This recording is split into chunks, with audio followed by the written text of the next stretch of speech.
প্রিয় দর্শক, আপনারা দেখতে পাচ্ছেন এটা পুরুষ পটলের গাছ।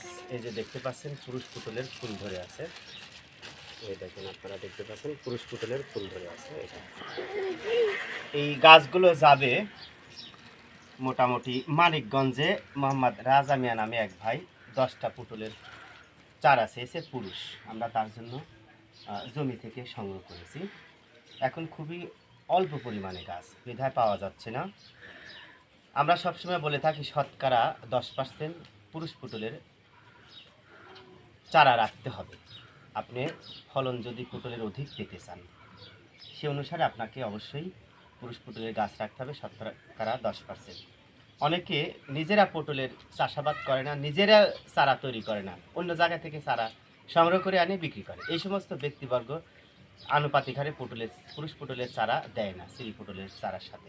তাই সাবধানতা অবলম্বন করে চারা সংগ্রহ করবেন। এই যে আমরা মোটামুটি এইগুলো আমরা তুলে এনেছি। এই দেখেন, আমরা এগুলো পাঠাবো, ওই ভাই চেয়েছে। দেখতে পাচ্ছেন, যারা পটল চাষ করেছেন অবশ্যই শতকরা 10% হারে পুরুষ পটলের গাছ রাখবেন। ফলন দ্বিগুণ হবে, আলাদাভাবে পরাগায়নের দরকার হবে না। ভালো থাকুন, সুস্থ থাকুন।